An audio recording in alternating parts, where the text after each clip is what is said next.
Next month आपका कैसा होने वाला है देखते हैं। यूनिवर्स से प्रे कीजिए कि जिस तरह की गाइडेंस वो आपको देना चाहें आपको यहाँ से वही गाइडेंस मिले। जो भी आपके माइंड में क्वेश्चन है आप उस क्वेश्चन को सोच भी सकते हैं, थोड़ी देर के लिए इस वीडियो को पॉज भी कर सकते हैं और डिवाइन से कनेक्शन बना के आप प्रे कर सकते हैं कि जिस तरह की वो एनर्जी आपको देना चाहते हैं, जो गाइडेंस देना चाहते हैं, आपको इस रीडिंग से ज़रूर से मिले। आपका सबसे पहला कार्ड आया है वो है 3 ऑफ वांड्स का, फिर the high priestess, page of wands, strength, queen of swords and 6 of cups. Bottom of the deck empress का कार्ड आया है, जो इंडिकेट कर रहा है कि अब आप पहले से ज़्यादा पावर में आ चुके हैं, पहले से ज़्यादा आपने अपने ऊपर सेल्फ लव स्टार्ट किया है और पहले से ज़्यादा एक्शन ओरिएंटेड हो चुके हैं। और इस टाइम आप अपने आप को काफ़ी पावरफुल भी फील करेंगे। इस मंथ में स्ट्रेंथ का कार्ड आया है, ये इंडिकेशन हो रही है अगर किसी काम के लिए आप सोच रहे थे तो उसके लिए आप बिल्कुल मेंटली प्रिपेयर होते हुए दिखाई दे रहे हैं। अपनी तरफ से कोई भी ऐसा पेंडिंग काम नहीं छोड़ेंगे कि जो रह जाए, आप अपनी तरफ से बेस्ट एफर्ट करेंगे।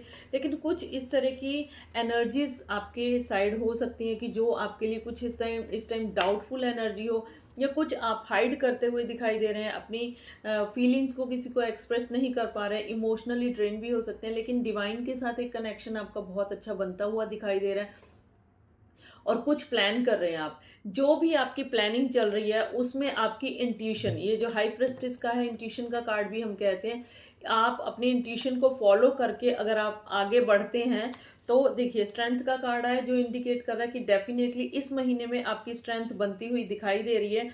और जिन कामों के लिए अभी तक आप एक्शन नहीं ले पा रहे थे, अब आप एक्शन ओरिएंटेड हो जाएंगे, एक्शन लेंगे। और किसी चीज़ में अगर डाउटफुल एनर्जी थी तो उसको भी क्लियर करके अगर आप आगे बढ़ते हैं तो 6 ऑफ कप्स का कार्ड आया। अगर आप करियर के लिए सोच रहे हैं तो किसी तरह की गुड अपॉर्चुनिटी करियर में आती हुई दिखाई दे रही है।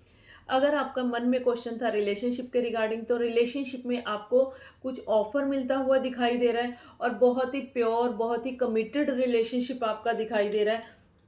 और मान लीजिए अगर आप हेल्थ के बारे में सोच रहे थे तो आप उसके लिए अगर आप ट्रीटमेंट करा रहे थे तो फिर भी कुछ इस तरह की हिडन चीज़ें बनी हुई थी अभी तक, जिसके ऊपर आपको फोकस करने को कहा जा रहा है, तो आप उस पर डेफिनेटली फोकस कीजिए। और जो भी प्रॉब्लम, जो भी स्टकनेस थी, इस महीने में आप उससे बाहर आएंगे। अब एंजलिक कार्ड्स के थ्रू देखते हैं कि इस मंथ में एंजल्स आपको क्या गाइड करना चाहते हैं। अपने एंजल से प्रेयर कीजिए, जिसको भी आप मानते हो उनका नाम 3 बार लीजिए और जिस तरह की भी आपकी क्वेश्चन है उसको मन में रिपीट कीजिए कि एंजल्स आपको क्या गाइड करना चाहते हैं। आपका फर्स्ट कार्ड है नॉट द राइट टाइम। अभी आपका सही समय नहीं चल रहा था, ठीक है। अभी तक जो ऐसा भी टाइम था वो आपके लिए अनुकूल नहीं था। कुछ कॉम्प्रोमाइजेज डेफिनेटली आपको करने पड़ सकते हैं इस मंथ में।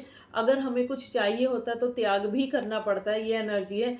यू आर रेडी, अब आप बिल्कुल रेडी हैं। देखिए इस कार्ड में भी यही दिखाई दे रहा है कि आप अपने काम को लेके बिल्कुल रेडी हैं, अपनी तरफ से प्रेपरेशन कर ली। और एंजल्स की भी यही गाइडेंस आ रही है कि अब आप अपनी चीज़ों के लिए बिल्कुल प्रिपेयर हैं और रिसेप्टिव मोड में भी आप आते हुए दिखाई दे रहे हैं।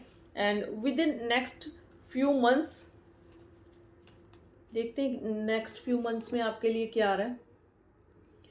आस्क योर एंजल्स, जहाँ तक की स्टकनेस है अपने एंजल से प्रे कीजिए।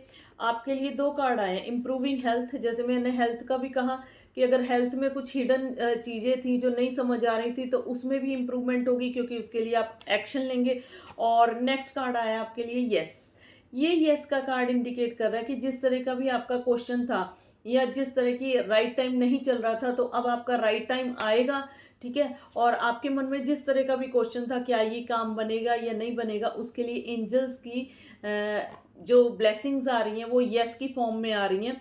लेकिन आपको कुछ चीज़ों को फॉरगिव करके चलना पड़ेगा। और फॉरगिव करना इसलिए बहुत ज़्यादा ज़रूरी होता है क्योंकि जब तक हम किसी से नाराज़ होते हैं तो वही एनर्जी हमारे दिमाग में घूमती रहती है, एक रिवेंज वाली एनर्जी आनी शुरू हो जाती है। तो हम अपनी चीज़ों पे जैसे हमें फोकस करना चाहिए, हम अपनी एनर्जी पे वैसे नहीं फोकस कर सकते, हमारा माइंड डाइवर्ट हो जाता है। तो हमें सबसे पहले फॉरगिव करना है, क्षमादान करना है। उसके बाद बिग हैप्पी चेंजेस इस मंथ में आपके लिए आ रही हैं, इसको ज़रूर से पॉजिटिवली क्लेम कीजिए। और जैसे मैंने कहा कि आप रिसेप्टिव मोड में दिखाई दे रहे हैं अपनी काम को कंप्लीट करके कि हाँ अब यस का भी कार्ड आया है और बिग हैप्पी चेंजेस का भी कार्ड आया है, तो ये इंडिकेट हो रहा है कि आपके काम डेफिनेटली इस मंथ में होंगे जो कि आप काफ़ी टाइम से सोच रहे थे, जहाँ पे आप स्टक थे। और ask for the help from others, अगर किसी की आप हेल्प ले सकते हैं तो आप ज़रूर से हेल्प लेके चलिए। किसी किसी का नेचर ऐसा होता है, उसको लगता है कि नहीं हम खुद ही हैंडल कर लेंगे, लेकिन हम जो है सोसाइटी में रहते हैं, हम जैसे कहते हैं कि हम सोशल एनिमल हैं, तो हमें सोसाइटी के साथ ही रह के चलना पड़ता है। और अगर किसी की हेल्प की ज़रूरत है तो आप ज़रूर से हेल्प लीजिए। कुछ स्टकनेस ऐसी होती है कि जिसमें आप बिना हेल्प के बाहर नहीं आ सकते। किसी से हेल्प मांगने में हेजिटेशन है तो यूनिवर्स से प्रे कीजिए कि कुछ ना कुछ आपको इस तरह की हेल्प मिले कि जो भी स्टकनेस आपकी बनी हुई थी उससे आप बहुत जल्दी बाहर आएँ। और अगर आप पर्सनल स्लॉट बुक कराना चाहते हैं तो उसके लिए आप दिए हुए नंबर पर अपना पर्सनल स्लॉट बुक करा सकते हैं। डिप्रेशन फील हो रहा है तो उसके लिए 3 डेज़ का DRS सेशन होता है। मैं गारंटी देती हूँ कि वो 3 डेज़ का DRS सेशन लेने के बाद आपको इतना रिलीफ फील होता है कि आपको ना ऐसे लगता है कि एक न्यू बिगनिंग लाइफ में स्टार्ट हो गई, एक न्यू बर्थ हुआ है। इतना इफ़ेक्टिव वो सेशन होता है 3 डेज़ का। तो अगर वो आप लेना चाहते हैं तो ज़रूर से आप अपना स्लॉट बुक करा सकते हैं। टैरो रीडिंग सीखना चाहते हैं तो आप उसके लिए रजिस्ट्रेशन बुक करा सकते हैं।